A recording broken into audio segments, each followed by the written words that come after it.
Welcome back to the travel adventures of Mr. Sneaky Duck and Edgar Allan Crow, ebook page 4. I'm going to start reading aloud and thinking aloud, and then we'll get back to what we were talking about before. Mr. Sneaky Duck's brief biography. Kyoto is where we are in the picture.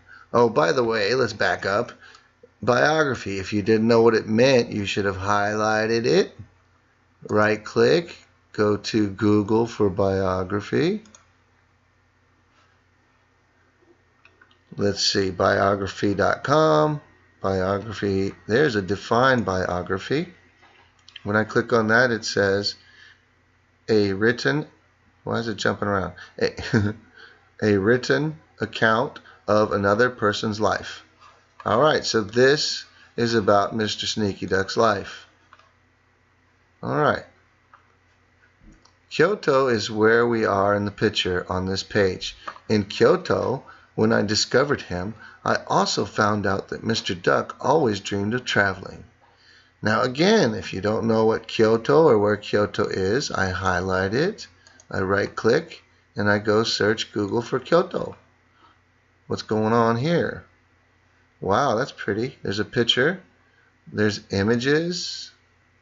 Maybe lots of pretty. Wow, that's very pretty. And then you can look at videos.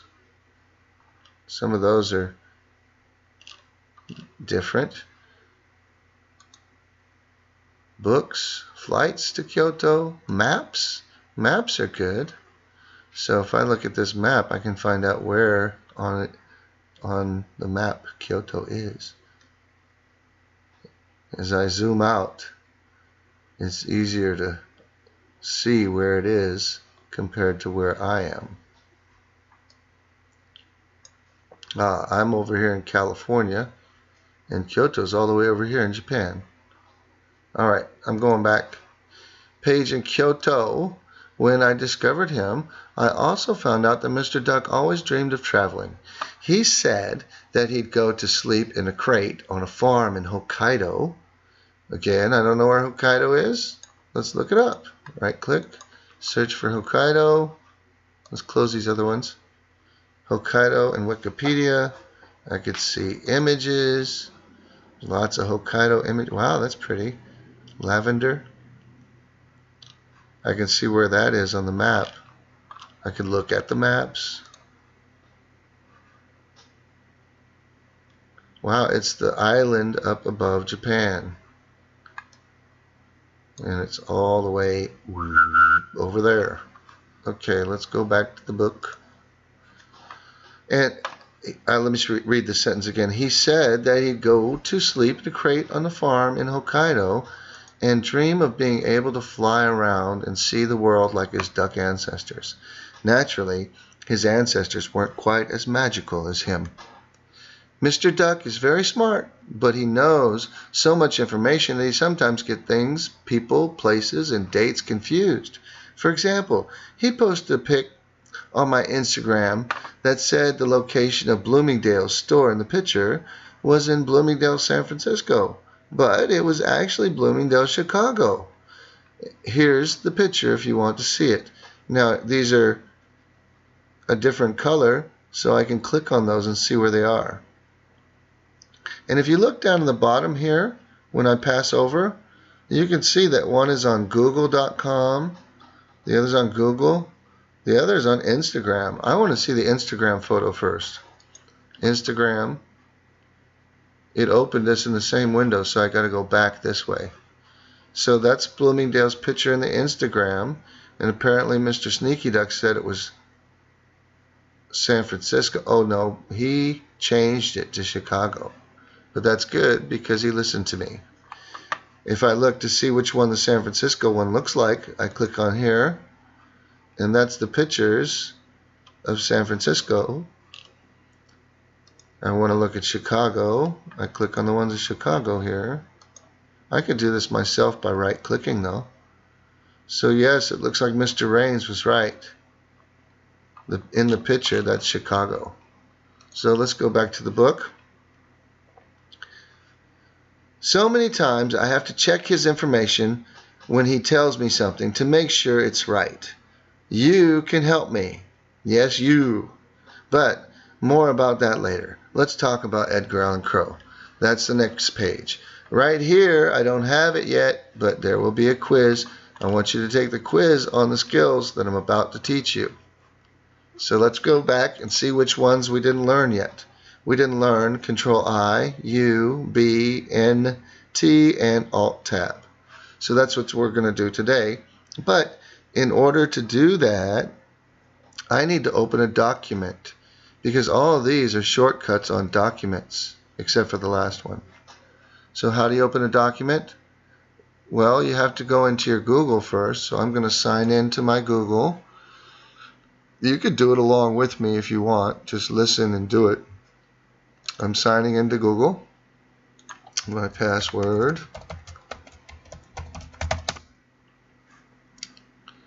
Looks like I'm signed in because I can see my picture here. Sometimes if you don't put a picture, it's a letter. And now I need to go to my drive. So there's the drive. Click. And remember I told you up here it says new. And then you got to go down to document. So new, as soon as it comes in, it will let you click and go to document. I want this to be a sample so I can show you things. So I'm going to title it Sample 1.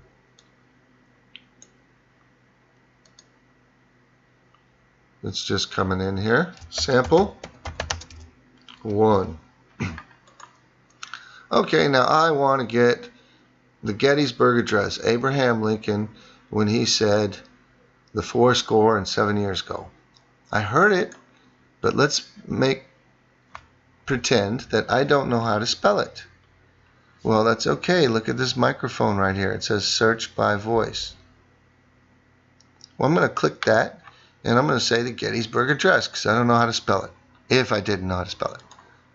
The Gettysburg Address. I said it slowly so they could understand me, but this one says abrahamlincolnonline.org. Okay, speeches. I'll click on that. Wow. There's lots of copies. So I learned something I didn't know, that there's many copies. And I read about it, and I see where it came from. Here's one. It says the collected works of Abraham Lincoln. It has a source. It means where they got it from. And it's called the Bancroft copy. I'll copy it all because it's important where it comes from. If you don't show that, it's called plagiarism. So remember, you could right-click on it and go to copy. Sometimes that's faster. Or you could do Control-C, like I told you before. Control-C. And then you go Control-V, as in victory, and that will paste it. And we have a lot of text here now. The first one was Control-I. So I'm going to highlight some words and type Control-I. And that makes it in italics. And if I can push Control-I again, it goes back from italics. Control-U underlines. Control-U again takes the underline away. Control-B as in boy makes it bold. And Control-B again will take the bold away. Now Control-N is a little bit different. It can be done almost in any program, and it will open a new window of that program. So if you're in a Word document, it will open a new Word. But it won't open a new Google Doc. It will just open a new Chrome window. So I'll do Control-N, boom. It opened a new Chrome window. I'm going to close it.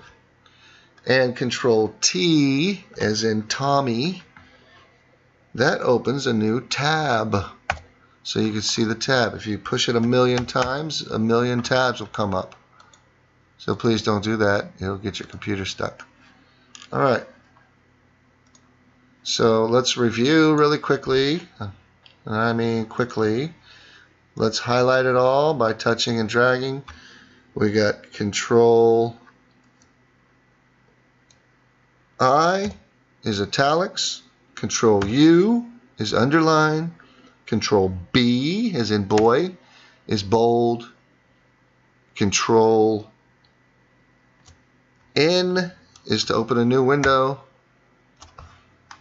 And Control T is to open a new tab every time you touch it. Alright, that's it for today. Oh, no it's not. Alt tab. Alt tab is very handy if you have lots of windows open. I have 1, 2 Google Chrome, 3 Google Chrome, and the recording software for this video. So I'll show you what Alt Tab does. If I push Alt Tab, this thing comes up, and all the windows that are on my computer that are open, I can go to just by keeping my finger on Alt and pushing the Tab button.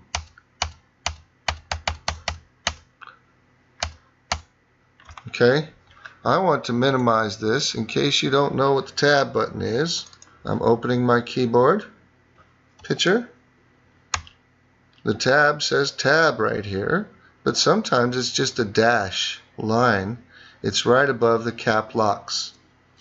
Always above the cap locks. So the Alt is right here. And that's about it. Like I said, there will be a quiz right in here. I want you to take that and then move on to the next video. You can move on to the next video by coming down here and clicking on to page 5 of the adventure. So thanks. I'm going to start making the intros for this, and Mr. Duck said he wants to go to different locations, so tomorrow we're driving to different locations to do the introductions. So have a good day. Bye-bye. Alt tab, Alt tab, Alt tab. Stop.